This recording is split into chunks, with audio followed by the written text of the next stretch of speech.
Hey everyone, welcome. It's Baron. This video is going to be a more streamlined, guide-oriented look at my Siege Cascade Tactician, which I published a more broad, rambly overview of recently. I'll link that in the description. As a bonus, between that video and now, I've mostly solved the central puzzle of the build, how to automate the Shard Scavenger buff. As you may know, this build takes advantage of the new Shard Scavenger infinite ammo effect, combined with a bunch of skill effect duration to turn Siege Cascade, a crossbow skill that normally only fires a single shot, into a rapid-fire skill that does not reload between every single attack.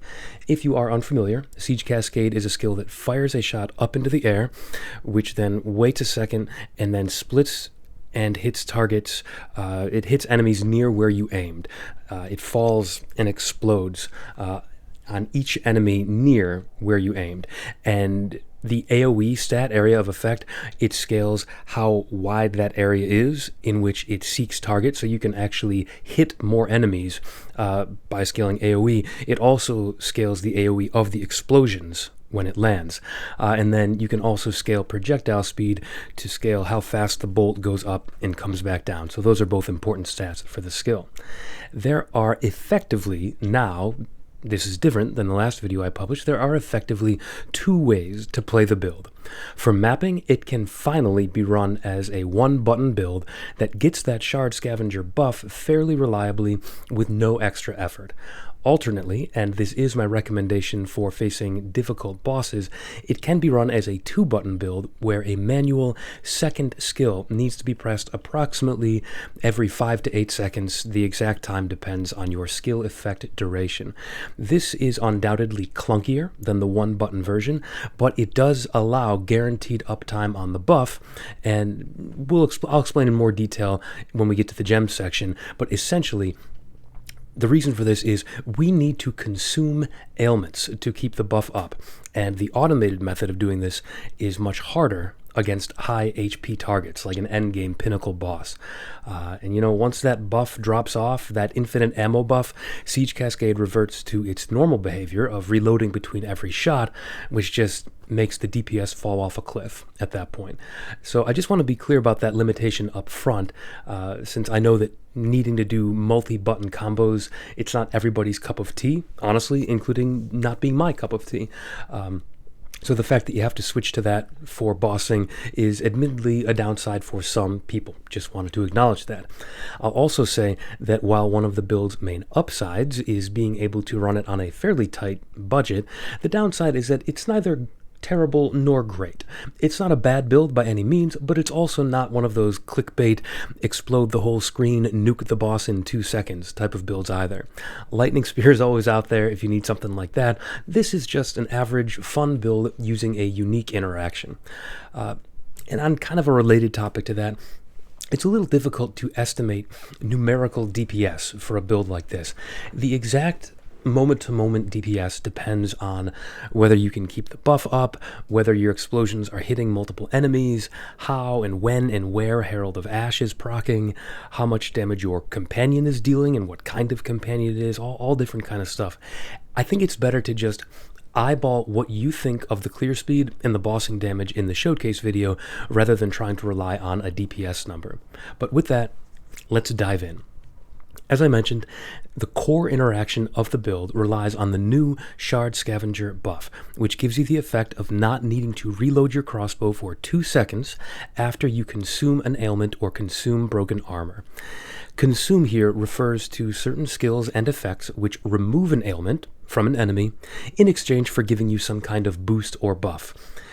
This elimination of reloading is a particularly potent effect with a skill like Siege Cascade, which would normally have to reload after every shot, and in fact, it even comes with a built-in reload speed penalty, making the constant reloading even more punishing for this skill. So this is a skill that gets an outsized advantage compared to other skills with this Shard Scavenger infinite ammo buff. In other words, it gets a particularly big jump in damage and quality of life to not have to reload this specific skill. And then, as a class, Tactician is a natural fit for the skill because the Ascendancy allows us to pin with all projectile damage. And Siege Cascade, as a skill, in case I don't have it on screen already. Siege Cascade as a skill gets this massive amount of more damage as a bonus when it is performed against an immobilized enemy. And pinning, which the Tactician can do natively, pinning is one type of immobilization. So that means that our two main jobs when putting this build together are, number one, finding an efficient way to consume an ailment or consume broken armor, and then ramping up our skill effect duration to make that 2-second no reload buff go way further. As I described at length in my last video, I have experimented with a staggering number of different ways to apply and consume ailments, and ultimately, while I do want this to be a true one-button build in all circumstances one day, in the current state of the game, I believe that one-button play is limited to mapping situations and cannot reliably be done against endgame bosses. Now, if anybody out there in the comments has an idea of how we can automate this, I would love to hear it. I would love to feature your idea in a video. I am all ears. Please let me know. But for my part, check back with me when Grinding Gear Games eventually introduces that Summon Companion skill gem, which is allegedly coming at some point. It's just not quite here yet. When that gets introduced, we're simply going to give this companion a skill gem to reliably break armor, and then we are going to include exploit weakness support in our own Siege Cascade setup and consume that broken armor constantly. That way, Shard Scavenger, if this works as I hope it does, if the companion or if the summon companion is able to attack fast enough to at least break the enemy's armor before we have a chance to kill them, then we'll be able to have constant uptime on the Shard Scavenger buff all the time. But in the meantime, like I said, we are going to rely on two methods. And if you want, and I played the build like this for weeks, you can actually forego the automated route. Before I had figured this automated method out, I was playing it with only the 2-button style, so you can do that if you want. You can just focus on the manual activation method, which in some ways is more satisfying because you get to control when the re-upping of the buff happens. I'm going to describe each method, and I'll play some B-roll footage of each method as I describe it. So for the automation method, the only way that I have found in the current state of the game to automate ailment consumption is tied to a cast on ignite setup, and then I really invest into ignite chance and energy gain. If you're unfamiliar, cast on type skills track how often you do the thing that's listed in their title, so igniting enemies in this case, and it also tracks how strong those enemies are. You get a resource called energy for every enemy that you ignite, with stronger enemies being worth more energy. Once you build up enough energy, the attached spell or spells will be triggered to cast automatically. Now, there are a few ways of doing ailment consumption with this method, and I've flip-flopped around a little bit, but for the moment, I've opted for triggering Contagion plus Drain Ailments support. The Drain Ailments support is going to consume the very ignites that we are using to proc cast on ignite. That part is pretty efficient. It may also be consuming potentially any ailments that are applied by our Beast Companion. Let me know in the comments if you want to hear about some of the other methods that I've tried, but for now, to continue talking about how I'm currently doing it, one of the main drawbacks to this cast on ignite method is that occasionally, at the very moment that you ignite enough things to trigger the skill, all enemies in the vicinity will have died, leaving there no remaining ailments around you to consume. It doesn't happen all the time. I'd say that the majority of time I do, in fact, get the Shard Scavenger buff, probably a 70 to 90% success rate, something like that. But it is a bit frustrating when, in that little chance when it doesn't go off. You've wasted your trigger, you don't get this Shard Scavenger buff, and now you have to build that ignite energy back up, firing only one shot at a time, which is obviously clunkier. Now, luckily, in a mapping scenario, it's usually not too hard to ignite whole packs with a single shot, so you won't feel the miss too badly, but it can just be frustrating emotionally. The interesting thing about this is that I appear to have a higher success rate per trigger per trigger when I'm dealing more hit damage. So I think what might be happening is that if I'm dealing enough damage, that initial hit is causing everything it touches to get ignited. The more damage you're doing, the better chance you have of igniting, as I understand it. Therefore, The trigger gem doesn't need to rely on a flurry of Herald of Ash ignites to gain energy. Our Herald of Ash is certainly doing a lot of igniting and contributing to that energy gain, but in the situation where you're relying on that, well, the enemies are probably dying in the very moment that it's triggering.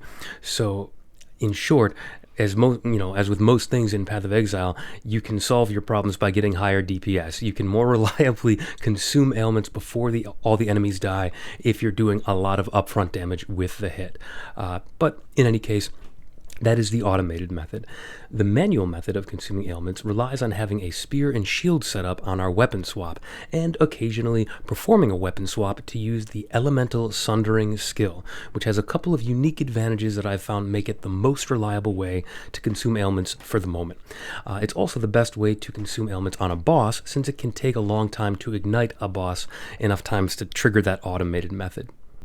As with the automated setup, the ailment we will be consuming will be a combination of our own ignites from Siege Cascade and possibly shocks applied by our beast companion. Now, in brief, the 4 main advantages of Elemental Sundering over all other ailment consumption methods that I tested. Number 1, it doesn't rely on energy gain and can therefore be triggered whenever we want. Number 2, it is a Nova type skill. It has the Nova keyword, and that means that it can be triggered, or it can be supported by astral projection support, and this lets you cast it anywhere you want on the screen without having to physically move to that target location. Number 3, it consumes ailments at a slight delay after using the skill, which may sound like a downside, but actually this gives us time to fire Siege Cascade again, which will automatically switch our character back to holding a crossbow. So for Shard Scavenger's buff to take effect, you need to actually be physically holding a crossbow at the moment that you consume ailments. So this is actually a good thing. You have to make sure that as soon as you press Elemental Sundering, you go back and you press another instance of Siege Cascade, that you quickly go back and start firing again. Because if you're not holding a crossbow, Shard Scavenger won't trigger. And then finally, number 4, it can actually absorb ailments from allies, which is new, and even from recently deceased corpses, meaning a lot less clunk. You can just fire this off at the end of a round of combat as you're moving on to the next pack of enemies, and you can still reliably get the bonus. The ailment lingers on the corpse for a little while. You can't wait forever. You can't wait 10 seconds and then try to get it. But if you do it immediately after an enemy dies, unlike the cast on Ignite Drain ailment setup, this will still work for you in the moments after an enemy dies. So that's nice too. Still, I won't lie to you, having to press that second button is a little bit clunky to someone like me. I like a one-button playstyle. It's just me. So I've mostly been rocking that automated cast on Ignite setup while mapping, ever since I kind of honed in on the details of how to make it work. It's really a bear to gain all that Ignite energy against a single target. A single high HP target. You're just not building it up fast enough, especially when you're not already doing auto fire. You have to fire, reload, fire, reload. So I think it's completely reasonable, and this is what I do, to do a gem swap for anything chunkier than a map boss. Alternately, if you were to drop Herald of Ash from the build, you could just have Elemental Sundering ready as a backup all the time, always equipped. Then you wouldn't need to worry about a gem swap. And you could even use it in a mapping scenario in the odd case where you do miss one of your triggers. If you wanted, you could take the extra half second and just hit Elemental Sundering and keep on your merry way. This would also have the advantage, if we drop Herald of Ash, then we would be able to use a chunkier Beast Companion. So the bigger and more powerful the Beast Companion is, the type of monster that we use, the more of our spirit pool that it takes up. So if we drop Herald of Ash, we can have bigger, better companions. And we're going to talk more about that in a few minutes. But speaking of gem setups, let's actually dive into the details of that, starting with our main skill. The main Siege Cascade setup, which I've got right here, has a pretty standard suite of support gems. We've got Martial Tempo to let us attack faster, Acceleration to make sure that those projectiles are getting to the enemy faster before they can have a chance to move out of the way. Primal Armament is pretty typical, just more damage, nothing too complicated there. Fire Infusion, more fire damage. We're not dealing any cold and lightning damage, so this costs us nothing. This is just pure extra damage. And then Magnified Effect. Now, Magnified Effect is allowing us to target more enemies, which in turn means that we are going to be triggering cast on ignite faster, because the more enemies we ignite, the more reliably we get that, right? The more energy we're getting. We're also ensuring maximum overlap between enemies, so we can hit rare enemies multiple times if they're at the center of a pack. And it also, if an enemy starts moving, kind of like acceleration, we want to make sure that we hit enemies before they can move out of the way. Having a larger area of effect kind of has the same benefits. Now, magnified effect obviously isn't as important against bosses. They're probably not moving as fast, and there's only the one of them. So it's completely reasonable to do a gem swap here on very tough targets. So one option for pure raw DPS would be to put fire penetration in here. And then another possibility is lockdown support, although that would mean that you'd have to stick close to the boss, which maybe you do, maybe you don't want to do that. But lockdown would allow you to achieve more consistent pin on the boss. And remember, Siege Cascade is getting that massive DPS boost against immobilized enemies, so including lockdown would be an effective smoothing out of your DPS. It's a DPS uptime boost, in other words. But now, next up, our ailment consumption trigger in the manual setup, which I don't currently have in here now. So I'll just tell you that it's elemental sundering, and the only support that I really have for it is that all-important astral projection support. There's really not much to show here. It doesn't need much else. Obviously, we would like it if we could give it some more attack or skill speed just to make the process smoother of using it. But it's important to use our one and only copy of Martial Tempo in our main skill setup. Now, you could use Hit and Run, which is a support gem that gives a lot of skill speed, but your mileage may vary with that one. It requires you to move a certain distance between each use of Elemental Sundering before you're allowed to use it again. You may find that clunky. I did.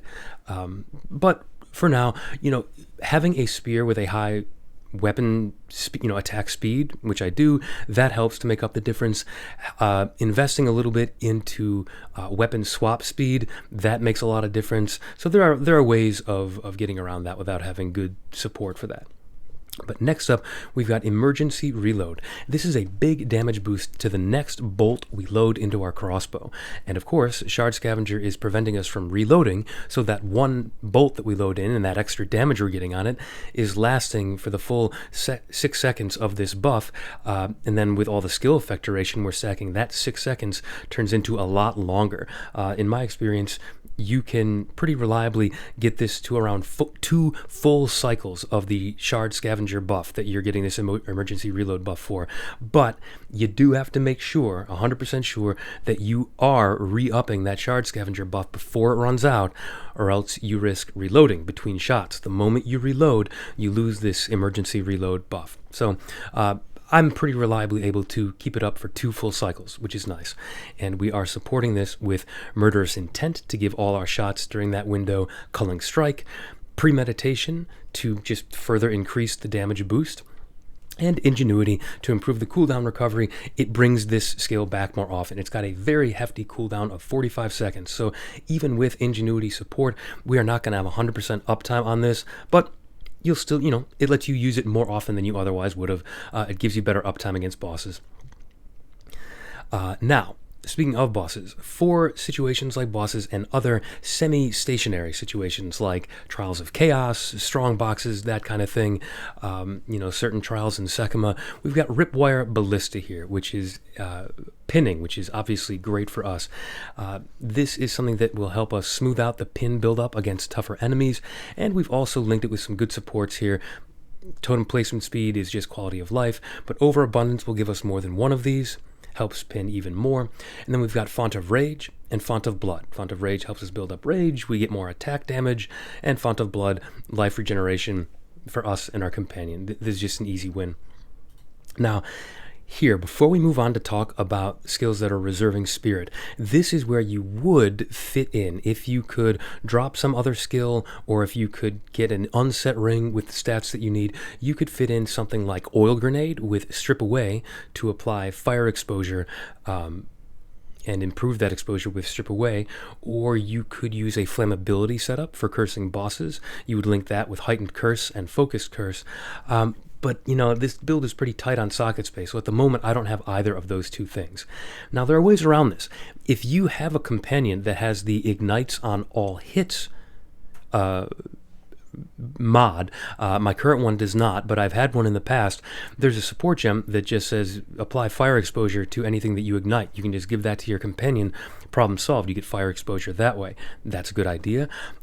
If you want, you can include flammability in your cast on ignite setup. Now, I do worry that that might make the energy requirements too high if we include another spell. That just means that we need even more ignite energy before the spells will trigger, but that might be worth it on some bosses. You might want to consider that. I am. But that is it for the active skill gems.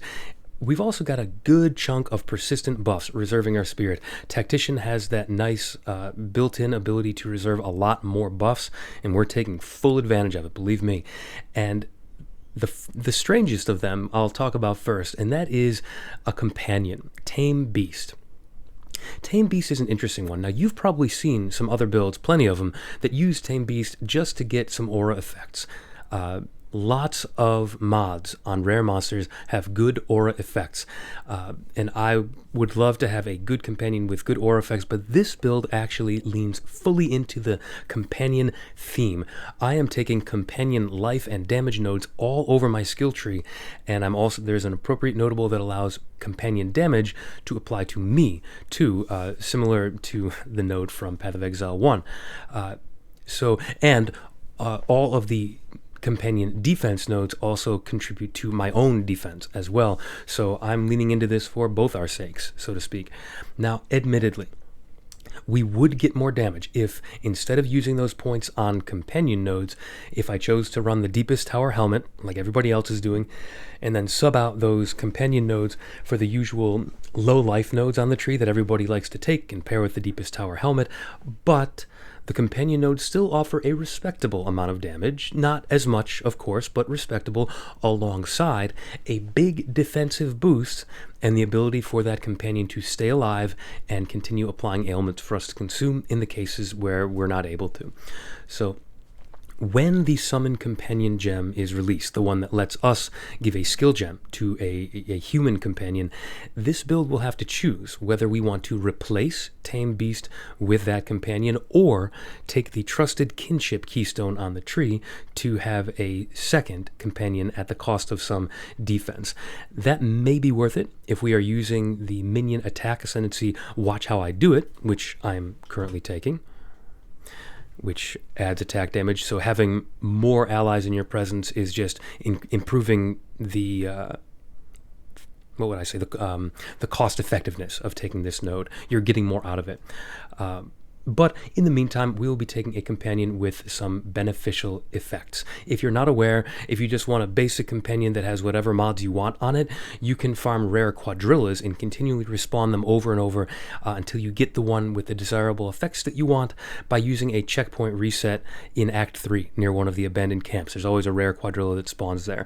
I'll link a video on that in the description if you're interested.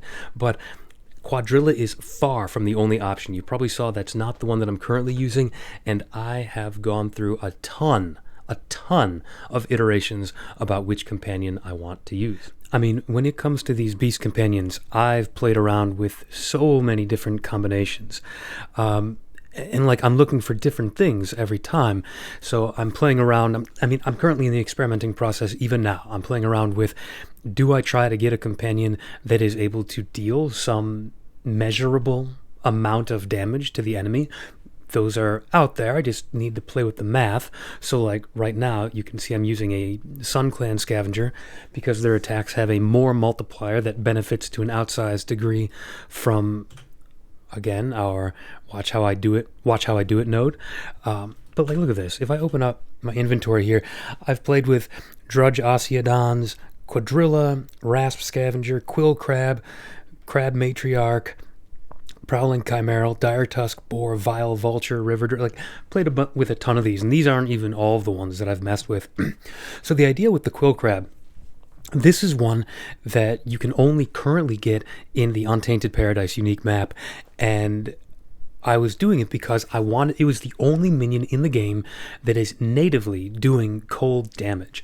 And I actually even got lucky and found one that deals extra cold damage. Why did I want that? Pretty simple. I wanted to see if I could get a minion that would reliably freeze enemies, and then I could include a freeze-consuming support gem on my main attack setup. There are only supports to consume freeze and broken armor. There is no support to consume ignite and shock, and I think that that's by design, because the minions can come, these companions, these beasts can come with the ability to automatically apply a shock or ignite on every single hit. So if there was a way to absorb that, to consume that, perfect. Love it. Problem solved. So that's one thing I tried, but freezing, he was just not able to do it. Even with the extra cold damage, even when I supported him with glaciation, he couldn't freeze reliably enough for me to consume it and get the buff. Some of these are good projectiles. This one has all damage ignites. It is handy to have ignites and shocks on the enemy, like shocks just for the pure damage it gives you, so definitely look out for that. And then ignites, just an extra thing that in case you didn't ignite the enemy, maybe your companion did, and you can consume that. There's, of course, the haste aura, which is different than the hasted mod. Got to note that. The haste aura cannot come on all monsters anymore. Particularly fast monsters can no longer have it natively, but you could certainly hunt for a minion that has both the haste aura and applies shock on hit. That would be a great combo. And then the other considerations on top of what abilities it has, it's like if the bigger and stronger the minion is, the more of your spirit it reserves, as I think I said earlier. So you have to balance that against the other things that you want to reserve your spirit. You have to think about how much life does it have? Can you keep it alive? You need this minion next to you to have all these positive effects that you're taking on the tree. So if it's dying too easily, you can't have that. Just a bunch of stuff you've got to kind of try and balance. I definitely like the Sun Scavenger right now. I liked the Quadrilla. That was good. Drudge Osiodon, I think, is too much Spirit Reservation for what it is. The Sun Clan Scavenger is the biggest minion that I could find that by spirit cost still allowed me to use the enormity support, which improves both the minion's damage and their maximum life, which is good all around. So I really wanted to be able to use this. I think that's probably all I'll say about my process of choosing a companion, but just the other supports that we're using, I want to keep it alive. Elemental Army, Last Gasp, Meat Shield. Now loyalty, I'm playing with this. Sometimes I have it in, sometimes I don't. I'm probably going to take this out and just put a generic damage support in here or something like that, or maybe maim. You can do things like if your companion ignites, you can put the ignite exposure support gem in here, all that kind of stuff. But that's my current setup. I've still got loyalty in here, so he dies maybe a little bit more often, but I take less damage. But let's move on and let's talk about the centerpiece gimmick of the build. Our primary support gem on Shard Scavenger, of course, is going to be Persistence. This is a 40% more multiplier to skill effect duration. We need to pump up that 2-second duration to be 6, 7, even 8 seconds. And this support gem, Persistence, is where it all starts. This support gem is particularly potent because it will be combined in a multiplicative way with all other sources of skill effect duration, which tend to come as increased, not more. It's this multiplicative interaction that lets us get up to that nice 7+ second duration of the buff. The other support gems on the skill are just mastery support gems. It's giving +1 level each to the skill.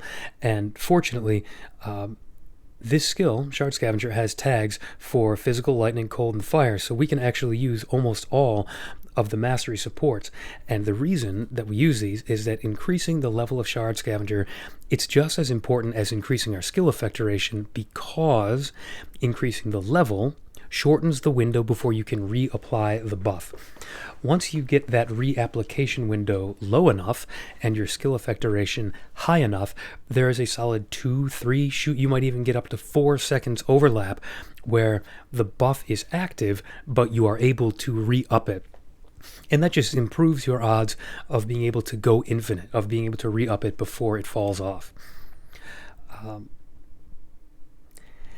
We are also, so in some versions of the build, I'm reserving Spirit with Herald of Ash. I still have it on the build right now, but I'm not currently using it.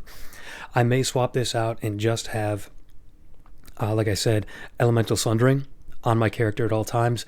I took it off for a couple reasons. Probably the most prominent of which was getting the Spirit to run Enormity on SunClan Scavenger. But I'm also playing around with whether Ignite is kind of causing any of my issues with not being able to maintain the buff. It's all experimental. You can do with or without it. Feel free to play around with that. And then we've got support gems that can be slotted in or not as needed. Cannibalism and so forth. I've got, most importantly, Wind Dancer and Ghost Dance as defensive layers. And that actually brings us neatly to a transition to the next section, a change that I've made to the build. The biggest change that I've made to the build, other than being able to go infinite, like I said, with that cast on Ignite, in the time since the showcase video, is actually one that I made pretty recently. Originally, I was trying to make the defensive package of just purely life and evasion work on this build. In the end, though, efficiency won out. It is simply an objectively better defensive package to go with a hybrid energy shield setup so that we can include this Ghost Dance for a few crucial seconds of instant energy shield recovery in combat. I wound up sacrificing maybe 400 or 500 life by changing my gear around and gained around twice that much energy shield. So twice that much health pool, and plus energy shield is far easier to recover than the life was. Ghost Dance is giving it to us instantly in combat, and then it just recharges outside of combat. There's just no competition. Energy shield is just way comfier right now than a pure life build. It's unfortunate. I wish that a pure life build could work, but I kind of bowed to the inevitable here, and I was like, all right, fine, I'll go hybrid. It's just nice to be able to have the Tactician's node of 50% less reservation for persistent buffs. It means that we have the flexibility to play around with that kind of thing. Now, even after changing my gear around, which lost us both some life and evasion, I still have, if you look here, almost 10,000 evasion. That's pretty impressive. So I'm evading just over 75% of non-AoE attacks and spells. There's maybe an argument for taking, where do we go? There we go, acrobatics, but 75% less evasion is steep just to be able to evade AoE stuff. I don't know if I really need that right now. More importantly, lowering my evasion would lower the amount of energy shield that I recover from Ghost Dance. It's based on the amount of evasion value that I have. So 7% of 10,000, I mean, like, we're gaining almost 700 energy shield back on hit. That's pretty cool. Then in terms of where we are getting the energy shield in the first place, that actually brings us to the gearing section. And as you're gonna see, it's really mostly just the best rare items that you can find at each slot. There isn't too much in the way of crazy niche stats or items. In fact, this build would probably be fully solo self-found viable, though that's not my preferred game mode, so I can't really comment on it too knowledgeably, but there are no mandatory uniques in this build. I am currently using 3, but they are all completely optional. One is the Sky Silver Spear, which I have on a weapon swap. This is only pertinent for when we're using Elemental Sundering, and I'm only using it because it has a very high base attack speed. It's got 2.1 attacks per second, which is very high for a spear, and all I want is to just get the Elemental Sundering off and get back to firing my crossbow. So this is just a pure quality of life thing. At the same time, I've got a Rise of the Phoenix Shield, and like, you could put anything here. This doesn't matter. I've got this here to have a little bit more fire resistance and regeneration during that, I don't know, 1 second window where I'm weapon swapping to do elemental sundering. This is nothing. Like, you don't need this. And then finally, we'll talk about this a little bit more in a second, but a from nothing jewel. I'm getting basically skill effect duration from this, but I don't need to be. You know, I could swap in a regular jewel right here and get maybe a lower amount of skill effect duration plus some other stats that I need. So, and you could obviously just use a rare spear here with high attack speed. You don't need any of these uniques, is all I mean to say. Let's talk about individual slots like the weapon. There we go. The weapon. So on the weapon, you prioritize the usual suspects: physical damage, attack speed, gem levels. We're not scaling crit, so you don't need to prioritize that. The current weapon does have life leech, but it's not like our recovery is super reliant on that. We've got regen, we've got energy shield, so I would say don't worry too much if you cannot get life leech, or you can feel free to try to get it on a ring or your gloves. It does help. You're getting maybe 500, I think, life leached per second, which is good. It's decent, but it's not necessarily going to keep you alive if you're really getting drilled in the face. So talk about the rest of the gear. Everything else put together. Let's talk suffixes first. The suffixes on all the rest of the gear, it's just a free-for-all of the usual stuff. Get your resistances, get your attribute requirements wherever you can, and then if you've got spare room, maybe feel free to fit in life regen or item rarity. The amulet can also get gem levels as a suffix. I don't have that. That's often a rich man's game if your amulet has other desirable stats, so it's not always easy to get that. Speaking of the amulet, though, quick note that I currently have a cheap but effective node allocated here, Quick Change Act. 50% increased weapon swap speed.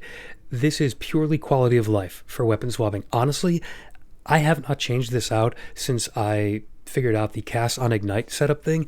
It may be worth now swapping this out for something more DPS or defense focused, because I'm just not weapon swapping as much as I used to be. You know, like, this was a very big deal when I had to weapon swap every 6 or 7 seconds in all situations. But now that I can go an entire map without weapon swapping, maybe I should consider changing this out. There's a lot of good options on the tree for DPS, like, POB can tell you. But getting back to other gear modifiers, the prefixes on the gear should mostly be life, evasion, and energy shield, though body armor and amulet prefixes should probably make room for spirit. This is definitely a very spirit-intensive build, especially if you are using the cast on ignite setup. Remember, since we are, this is an important tip, since we are prioritizing hybrid evasion energy shield gear, that is dexterity intelligence gear, that means that very few of our gear slots will be able to roll strength. It can only come on armor-based gear in most cases, so prioritize strength on the slots that can roll it: rings, amulet, and belt. In terms of rare jewels, so you've got options here. This one I'm currently getting Chance to Ignite and Skill Effect Duration. There's so many things that you can do here. If you are running the Cast on Ignite setup, Chance to Ignite is pretty important. And let's see, I think that might be the only generic rare jewel that I've got, right? But then we've got this Radius jewel over here. This one is cool. This one is giving us increased presence area of effect per notable in range, and increased skill effect duration per notable in range, and the radius is upgraded to medium. So we would have wanted to take most or all of these nodes in this tight little cluster here anyways, so this is a no-brainer. We're getting 1, 2, 3, 4, 5 notables, which means that we are getting 60% increased presence area of effect and 20% skill effect duration, plus, as a little added bonus, minions have 2% increased attack and cast speed per notable, so that's 10% increased attack speed. Again, that's pretty darn good. There's a lot of things that you can do with this, but I like this. The presence, why did I care about that so much? The presence is important because if the companion wanders outside your presence, you suddenly get a drop off of your damage and your defense, so you want to try and stick close to your companion. There's a cool little trick I can show you for how to see your presence. So I'm going to hold Alt over this while I've got this selected, and this will let me hit a little pin up in the corner. It's tiny, it's hard to see, but if you hit that pin, now I can go anywhere and this does not go away. Why would I want to do that? Close out of the skill tree. Now I can hover over presence right here and I can see that cool green ring. When you hover over a presence, you get to see. So it's pretty easy for me to keep my companion within a fairly tight range. That is actually one of the other things that I was prioritizing. I should have talked about this for the companion section. Some companion AI takes them out of your range very routinely, and that's just a no-go for me. I need somebody who's willing to kind of hang back with me and kind of fire from a distance, of which this guy's usually one. He usually doesn't want to stray too far. Last jewel to talk about is, of course, the From Nothing jewel. It says, passives and radius of resolute technique can be allocated without being connected to your tree. So look, I'm getting 3 skill effect duration nodes for a total of 20, 30, 40 total. And then I'm getting this node on bending here for 3% max life and 30% increased stun threshold. These are nice. These are good. There's nothing wrong with these. But if you don't want to or can't get this jewel, it's also no big deal. Get another generic jewel. Get something that has presence or ignite chance or skill effect duration or any number of other things that would be good for the build. And that way you could use these 4 points elsewhere. There's plenty of good things you can do with points in this build, believe me. But speaking of the skill tree, let's do a few words about the general theme of the tree. Like, there's nothing too crazy here, I don't think. And then we can move on and talk about the ascendancy choices to wrap up.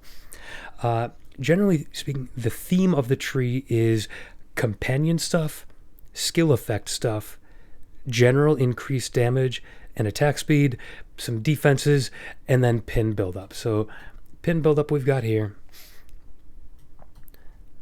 Evasion and energy shield we've got here. This is just generic projectile speed, attack speed. As I said in my last video, this is the biggest no-brainer on my entire tree. Every single line on this gives us something huge. Attack damage is great, skill effect duration is great, and buffs on you expire 10% slower is a multiplier. It is a 10% multiplier on top of everything else about skill effect duration for both emergency reload and shard scavengers, so, because both of those are considered buffs. So this is huge.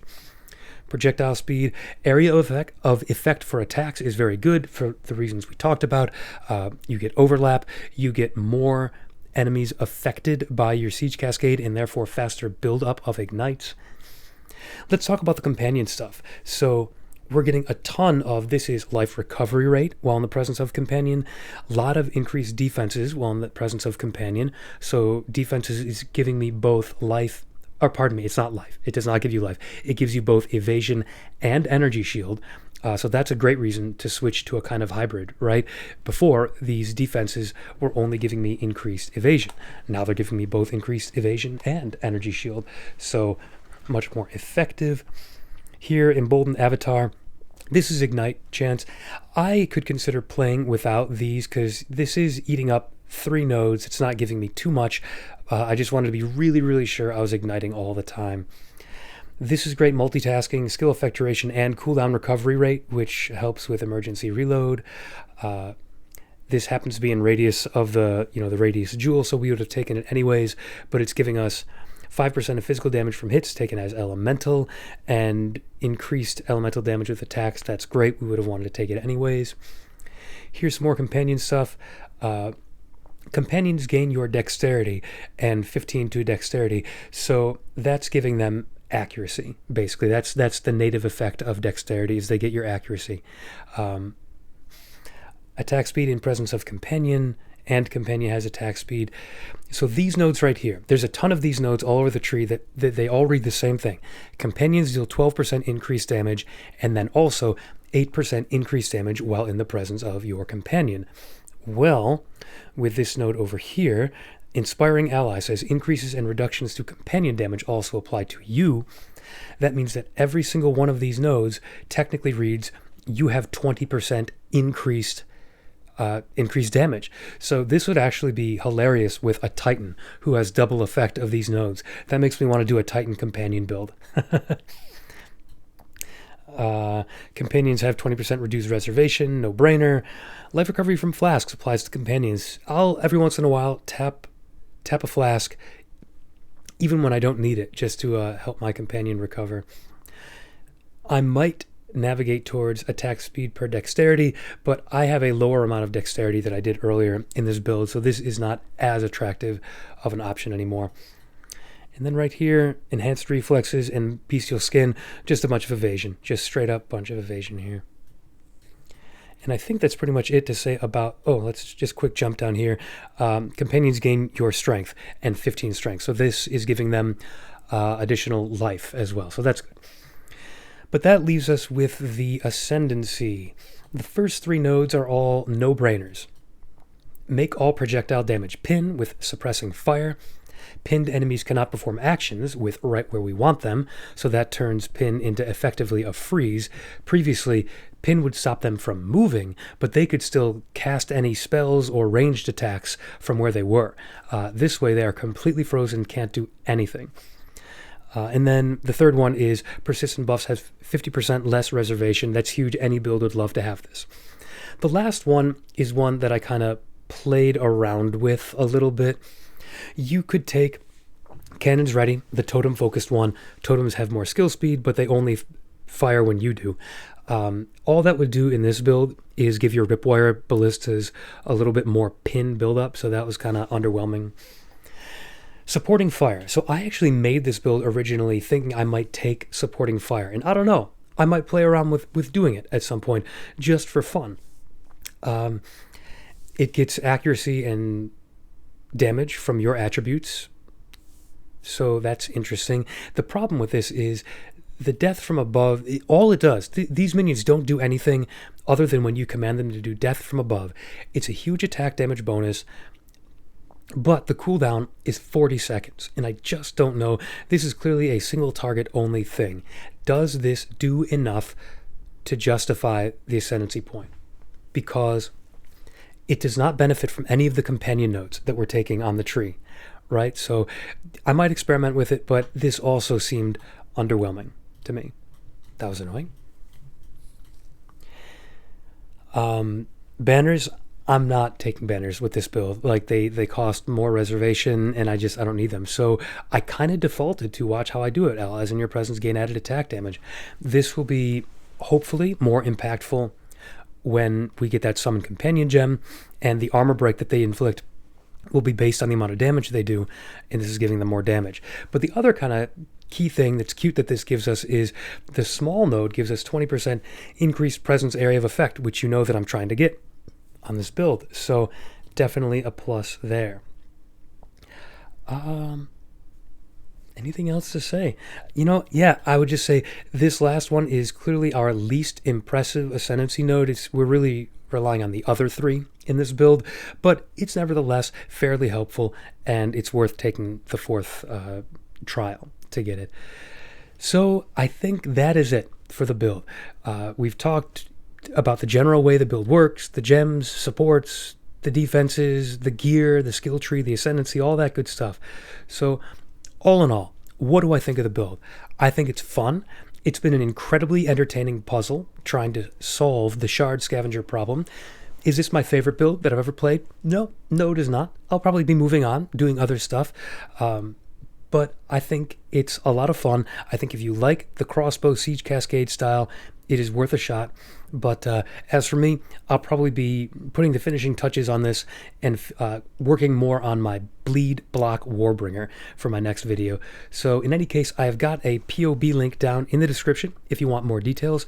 And if you've got any questions, feel free to leave them below. I always try to respond to things quickly.